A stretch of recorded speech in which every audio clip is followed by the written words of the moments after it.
안녕하세요. 정근치입니다. 자, 이번 시간에는 신규 가입 설계 사례에 대해서 안내를 해드리도록 할 건데요.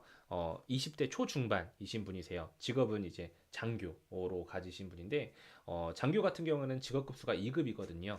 1급이 아니라, 그래서 여기 보시는 건 작은 글씨로 써 있죠. 1급 대비해서 보험료가 좀 더 비싸다라는 거 인지만 해주시면 될 것 같습니다.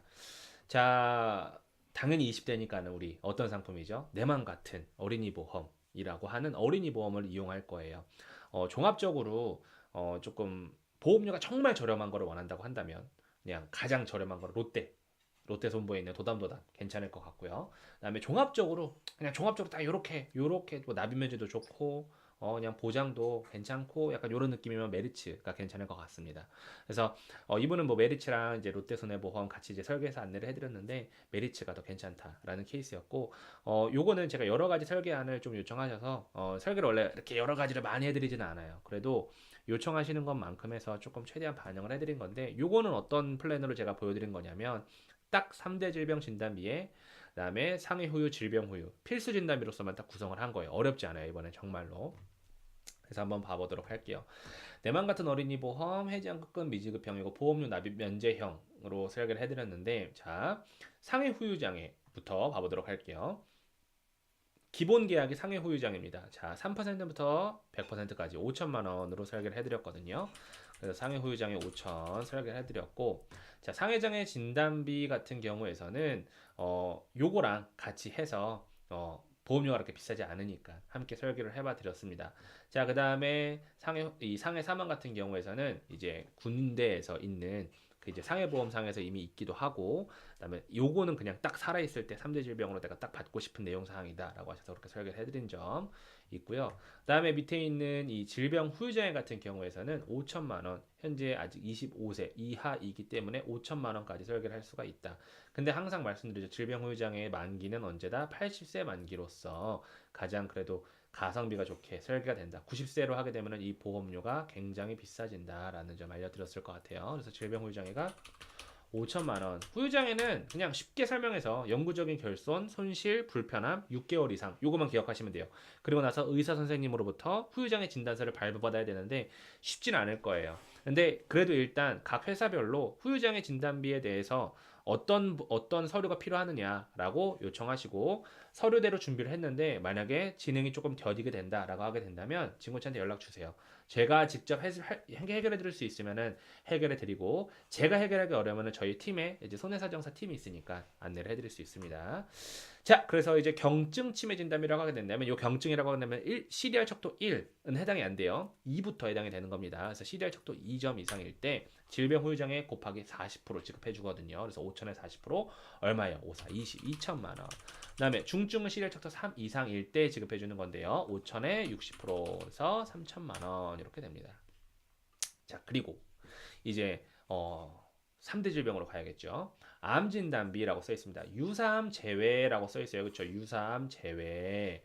감액 없음이라고도 써 있어요. 그럼 이게 어떤 내용인지 일단 한번 봐볼게요. 쭉 내려와서 암 진단비 확대를 좀 시켜보고요. 자, 읽어보면 가입일 이후에 암으로 진단이 확정되면 최초 1회만 가입 금액을 지급하는데 유사암이라고 하는 얘네들은 제외시킨다. 유사하면 뭐가 들어가요? 제자리암, 기타 피부암, 경계성 종양, 갑상선암이 들어가게 되는데 얘네들은 제외하게 된다. 그래서 통칭 암 진단비 얼마 갖고 있어? 암 진단비는 일반암을 말하는데 이 유사암은 항상 빠지게 되고 생명보험회사 같은 경우에서는 이 유사암에다가 소외감으로써 전립선암이나 여성 같은 경우는 뭐 유방암이나 자궁 관련된 암에 대해서 생식기암도 빠지는 경우가 있어요. 소외감으로써 인지해 두시면 좋을 것 같아요. 자, 그래서 암 진단비가 얼마를 지급해준다? 2천만 원 설계를 해놨다. 그래서 고해감도 2천, 일반암도 2천 설계인데, 신기하게 유사암도 얼마예요? 2천만 원 설계. 옛날에는 이게 유사암이 2천 이런 식으로 설계가 안 됐어요. 옛날도 아니야. 한 달 반 전? 2월 중순 이전에는 거의 한 10년, 15년간 일반암 진단비 대비 10%, 일반암 진단비 많아봤자 3, 40% 이렇게밖에 안 됐는데 지금은 1대1 매칭이 된단 말이에요. 아직까지도. 아직까지도. 그래서 일반암 진단비 1, 유사암 진단비 1.5배수도 있는 것도 있어요. 근데 그것들은 그냥 이런 무해지환급형이 아니라 일반형 보험일 때만 가입 가능하죠. 그래서 무해지환급형으로서 1대 1배수로서 일반암 진단비 2천에 유사암 진단비 2천만 원 탑재를 시킬 수가 있다. 그래서 갑상선암일 때도 얼마예요? 2천만 원. 초기 다 포함해서 2천만 원인 거예요. 그리고 대장전막 내암인데 D코드일 때도 분쟁 여지 없이 어떻게 된다? 지급된다라는 것이 얼마가 2천만 원으로서 지급이 된다라는 것이죠. 이해되시죠? 자, 그 다음이 뭐가 되느냐? 뇌혈관 질환 진단비가 나왔습니다. 자, 뇌혈관 질환 진단비 2천만 원으로서 지급이 되는 것이다. 자, 제가 항상 뇌혈관 질환 설명할 때는 어떻게 설명하죠? 집합 설명해 주죠. 요렇게, 그다음에 요렇게, 그다음에 요렇게 크게 요만큼, 요만큼, 요만큼. 가장 작은 게 뇌출혈, 그 다음에 뇌졸중 뇌경색, 그 다음에 뇌혈관 질환.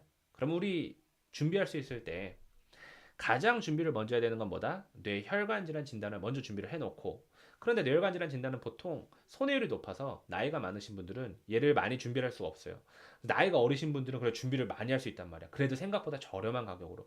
그래서 적어도 한 2천 정도는 뇌혈관 질환 진단비를 마련하는 것이 좋지 않을까라는 생각이 들거든요. 그래서 뇌혈관 질환 진단비 2천만 원인데 얘는 뇌혈관 질환 진단이 모두 포함해요. 뇌졸중도 포함하고 뇌경색도 포함하고 그다음에 뇌출혈도 포함하고 이렇게 다 포함하게 되잖아요. 그러니까 뇌졸중 뇌경색 진단비일 때 여기 아래에 있는 뇌졸중 진단비가 1,000만 원이라고 써 있다고 해도 어떻게 지급하는 거예요? 두 개를 같이 지급하게 된다. 그럼 얼마예요? 뇌졸중 진단비가 3천, 뇌출혈 진단비가 얼마? 3천만 원으로서 지급이 되는 것입니다. 이해되시죠? 자, 그다음 밑에 있는 심혈관 질환 진단비, 허혈성 심장질환 진단비거든요. 얘도 얼마예요? 2천만 원으로서 준비를 해서 2대 혈관 질환 진단, 뇌혈관 질환, 심장질환 진단에 대해서는 2천만 원씩 준비를 하는 것이다 라는 것이죠. 그 다음에 급성 심근경색일 때 얼마? 3천만 원으로서 준비를 하는 것입니다.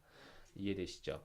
여러분들이 좀 잘못 알고 있는 게 있는데요. 급성 심근경색 진단비는 살아있을 때만 지급받는 게 아니라 내가 하고 급성 심정지로 와서 급성 심근경색에 대한 진단을 받게 되면 얘는 사망을 한다고 해도 사망보험금과 함께 지급이 돼요. 여러분들 알아두시면 좋아요. 알겠죠? 알아두면 좋은 거니까. 그 다음에 이제 뇌혈관 질환 수술비가 또 얼마 있어요? 자, 질병 수술비, 상해 수술비는 없고 뇌혈관 질환 수술비가 얼마예요? 1,000만 원. 그 다음에 허혈성 심장 질환 수술비 얼마? 1,000만 원.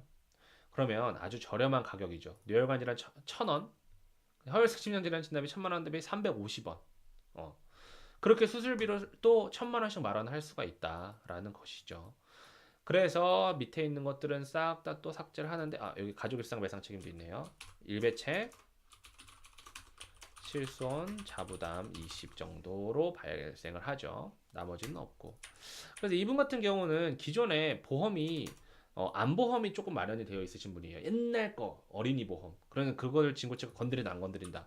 안 건드린다. 옛날 보험 중에 어린이 보험 80세 만기로 만약에 되어 있다. 그러면 막 고객님 80세 만기인데 이거 좋지 않습니다. 이런 거 해지하시고 이렇게 가져가시죠. 이것보다는 최대한 살릴 수 있는 것만큼 좀 살려드리는 게 당연히 맞죠. 왜? 그동안에 납입한 그 기간이 있는데 너무 아깝잖아요. 근데 만약에 걔가 주보험으로 어린이 보험 옛날에 생명보험에서 주보험으로 막 묶여서 막 덩치가 큰 게 있어요. 5만 원, 6만 원 막 이런 식으로. 그럼 한번 여쭤보는 거죠. 이걸 해지했을 때 나오는 해지한금에 대한 손실금이 이 정도가 되는데 얘를 해지하고 암진단비를 지금 설계한다고 해도 그렇게 비싸지 않습니다. 그렇게 변형해 드릴까요? 이렇게 하게 되었을 때의 의사결정은 누가 하는 겁니까? 내가 하는 게 아니야. 고객이 하는 거죠. 이해되시죠? 그래서 이분은 암진단비가 적은 이유는 뭐냐면 일단 이분은 소외감을 준비하기 위해서 왜냐 1대1 매칭이니까 소외감 2천을 위해서 일반암 2천을 넣은 것이고 기존에 암진단비가 5천이 있으신 분이었어요.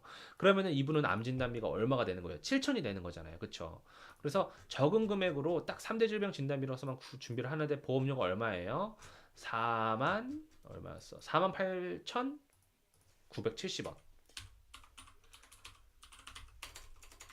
구성을 어떻게 했다? 30년 납입에 90세 만기로 했다.